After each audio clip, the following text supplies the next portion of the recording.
Good morning, evening, afternoon to wherever you are in the world. And today we're back with episode 10, I believe, of Author's Purpose. And this is a podcast where I ask authors, what's the purpose of their stories? Today, we're going to be doing something a bit different, actually. I'm going to be the only one talking through this interview. We tried to do the, talk back interview, but it unfortunately didn't happen because of our internet connection, which is sad. So we decided to do a written interview and I'll just translate it into a voice interview. So today I'm interviewing the amazing, the mythic, the ethical question mark question mark, um, the author Apen from India. Um, and our first question, as always, is tell me about yourself. In which he replied, he's just graduated from high school and writing was his childhood dream. So that's what he decided to pick up on. And he also commented that he only writes short stories. Well, usually, that is. And for me, I personally vibe with that. Well, not all of it. So you may not know that, but I'm not even out of high school yet. I got like 2 more years and then I'll be out of high school. Yes, I'm young. But yeah, so I have 2 more years and I vibe with that because I've been writing since childhood and I have this one book idea that I've been working with forever and hopefully, fingers crossed, it comes out soon. Um, And then with the usually I write short stories bit, I do not vibe with that. Like me, I've always been a long writer. Like, I don't know why. I just always wanted to write novels and dissertations, if you will. So, why did he decide to come onto the podcast? He just said that he's always kind of wanted to be a part of the podcast, not this podcast, but a podcast. And he really wanted to get his name out there. He wanted a broader audience to see like his backstory because so many people don't know him yet and have yet to fall in love with his writing. And I think that's quite beautiful if I do say so myself. So next I asked him, what was your main inspiration for your story? And he basically said that he's always been like fascinated by tarantulas, which makes sense because his book is titled The Terror of Tarantula. And he basically said that he always have been inspired by like the movement and the behaviors and and he just think that kind of fell in naturally, like that kind of terror of that spider and how so many people are scared of it. And that kind of just flew its way naturally into a story, which I also vibe with because my my main like inspiration for my upcoming story, my work in progress, um, has definitely been like my childhood depression. Which is not quite the same, but I still like draw parallels just as he did in his novel. Um, I asked him what does his writing process look like, and he said it's top secret. No, he's just kidding. He said it's very simple. It's like sculpting. He said first he makes a basic story structure and note down any important twists and turns that he will be putting into the story. And then he writes the phrases starting according to the previous made structure. After writing the complete story, he edits part by part. And then right before publishing, he'll do like a last bit touch-ups, just a couple touch-ups. And for me, I kind of do I'm weird. So I usually like when I write a book, I'm a planner. I plan a lot. But it's like when I get that like moment that I'm like, okay, I'm gonna write this as a book, it's like usually a scene or a phrase or dialogue that I'll have in my head. Like it's like with my work in progress, it was just this one powerful scene of the character crying over another character in this bed.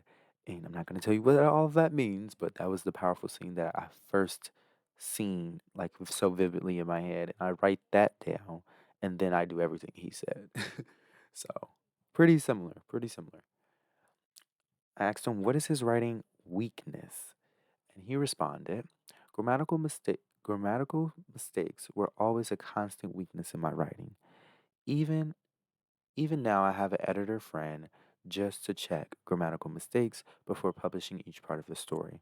Moreover, I am bad at decorating sentences with complex words. That's why most of my stories contain simple sentences with simple words. And I feel like you do see that in his writing, and there will be an occasional grammatical mistake you can come across when you're reading this book. But then again, uh, with the simple word structure and the simple words, I think that could be an advantage. Like it could be powerful because sometimes we do this purple pro thing where we're just taking it overboard. Like sometimes we get in our mind like good writing is prose, which in a sense it is, but so many prose that I don't even know what I'm reading is a bad thing. And I feel like he's really good at you taking what little he's done and running a mile with it. So next I asked him, what is your writing strength? And he said, well, I don't actually know my writing strength. But if you consider entertaining people through my story, which contains no ornamental phrases and are full of grammatical mistakes, then yes, it is my strength. And I just didn't know what to say. I didn't know what to say because I feel like his strength is definitely like the plot. Like I like the plot and I like how bite-sized it is. It's very like it's not a long book. Like I read this in an hour and it still left an impression with me as I went. So I feel like that's a big strength. Like you worked with so little. Like you have a short story or a novella that's literally under like an hour read length. Yet I remembered it and it stuck with me. So I feel like that would be his strength. I asked him, if you had to rewrite your story, what would you've done differently? And he said he actually started writing this story back in 2019. And at the time, his writing skills were really, really, really awkward. He said that it was too simple and people will easily lose interest while reading. But at the same time, he had a good plot in mind. So if he had to rewrite the story, then he would definitely do some major changes to those six parts of the plot. And I kind of see what he's talking about because it's like in the first couple of chapters, like the actual chapters, not the like, the legal biz where you like, oh, works, this is a work of fiction, not that stuff. But the actual content, it's a bit, you do see a shift in tone and style in like the mid section of the book. I asked him, what is something you changed between the first and final draft? And he said, the climax. When he wrote the climax, it was way, way too different than the one he came up with. He said he had at least five different climaxes, and then afterwards he just chose one. And I think this stems from the fact that it's kind of a mystery slash thriller novel. And when you're working with a bunch of plot points and you're like the detective trying to figure out stuff, you can come up with a lot of like endings with that. Like it could be one ending which is, oh, it's exactly who everyone thought it was. Or another ending was like it's a plot twist. It's who nobody thought it was. And you can like work around with those endings and then you can just plug in the one that works best with the story. Um yeah. So I asked him, what is the main message you wanted to get across with your story? And do you think you succeeded? And he said, actually, I wrote this story for only entertainment purposes. And I wanted readers to stick to the story to the last part. There was no specific message which I wanted to convey to my readers, but many people really enjoyed the story till the end. So I can say that I succeeded a bit. And I did enjoy the story, and I did. So I guess you did succeed. You really did. I said, "Why does being an author matter to you?" He said, "Being an author is an honorable thing for me because when people praise his story and when people are in his DMs saying your story is too good, it really makes him feel proud and it really makes him feel accomplished." He said it makes him somehow feel different from others. And honestly, same. like, like it's just something about people liking your work, people fanboying, fangirling over your work that really like if I have like a stand or someone dressed up as a character, like that will make my day. And me and J.E. Glass, like that's something we talked about in the last episode, which you can find up in the card right there. And we talked about that because it was just like sometimes the money is like, of course we need to be paid so we can pay our bills, but that's not what it's all about. And sometimes we just want a community. I said, "What's your favorite novel?" He said, "The Hound of the Berserk Vows." And I have not read that. And I might read that because I'm looking for new novels. Maybe you want to comment. Go ahead and comment and ask me and tell me some of your favorite novels, and I might respond. How do your two main characters solve their problems? He said, "Well, I'm gonna let you guys read the story for that one. Am I asking too much?" And and yeah, just go read the story for that. And you'll get that once you read it. How do you select the names for your characters? He said, "Well, I'm rather lazy about choosing names for characters. I may take even more than 2 days to decide a satisfying name. That's why I use an online random generator for naming characters." And completely opposite stance as an author. I literally just I come up with the most elaborate names for no reason. Sometimes it's not even vital to the plot, and I just do that because I love names, okay?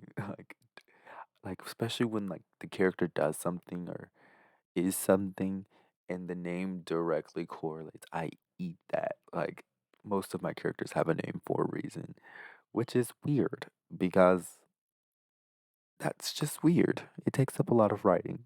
Sometimes I feel like I'm doing too much, but writing is writing is for me and it's therapeutic, and if that's what gets me going. So how long does it take you to write a book? He said for the last book, this book, he said it took him 2 years, but he did have a break midway through. He said for writing books now, it usually takes him 5 to 6 months to complete. And I need that kind of writing style because let me tell you, I've been writing a book since 2019 and it's still not out. And like, oh, I need to get better. I need to like start making work schedules for me to write my books on time and meet deadlines. I'm going to get better. Promise, promise. No crosses count. I said, "Do you believe in writer's block?" He responded, "Of course. That's why it takes me so long writing a novel." He said he basically believes it because sometimes you just can't. It's just not physically possible. And if you do, it's not even what your story is about. He said, but eventually, like all authors, you get over it and you continue writing. It's just a bump in the process. I asked him, what was the hardest scene to write? He said, the climax, of course. The plot of a climax was fixed, but the way I wanted to present it to the readers was not fixed. I wrote the climax 3 times and just deleted it. And at the end, I came up with an idea to write it in 2 parts, and that looked better to me. Um, I I didn't even I couldn't even notice that. I guess you wouldn't really understand the behind the scenes of being an author, but like It just seemed seamless to me when I was reading, so I can't really even comment on the climax part. I said, if you didn't write, what would you do for work? He said, writing is not my profession yet. I am a student and still studying. It's just a hobby for me, along with drawing. So, if I didn't write, I might have ended up doing something else. And writing is not a profession for me yet, but I always dreamed of that. And I can understand because it's very hard to make writing your profession because it's a lot of hidden costs with writing, like the publishing costs, the and then even if you go through, I'm talking about self-publishing specifically, even if you go through like I don't know, if you go through a traditional publishing, it's still like a lot of you have to wait 6 months to get this, or even if you get that advance, now you can't get royalties until that advance is paid back. Like, it's just a lot of hidden things that makes it very difficult for writers to succeed. Okay, next question. I asked, how do you market your book? You responded, I share a lot of things on my social media accounts, link in the description below. Many of my friends share the book to others, and that's how I gain more readers. And at last, my brother took the responsibility to advertise it on Wattpad. I still don't know how he does it. That might be interesting. I don't do any advertisements. I just sit there and just be like, go. Um, for my Wattpad books, that is. Um, with my wait. I lie. With my first Wattpad book, the very first one in the works, it the first one I'm trying to remember the name, and that's the craziest part. I think it was Built for Pain. No. That's my current work in progress. Why did I say that? It was not. We might have to skip it. my my first book was named. Okay, we're just gonna run through my book titles. Built for Pain, Pain of a Star. Um, I don't know it. That's so sad. I'm gonna probably I'm gonna comment it if I remember to. But basically, that first book, I did a lot of advertisement. I was at this camp at a university, and I just advertised it to everybody in my suite, in the dorms, like everybody, and it reached over 1,000 reads. We stand that, and that was my first book, and that was how I advertised. Then my second book, I put it on Wattpad. I just put it on there one day and was just like, yeah, I'm gonna write this now.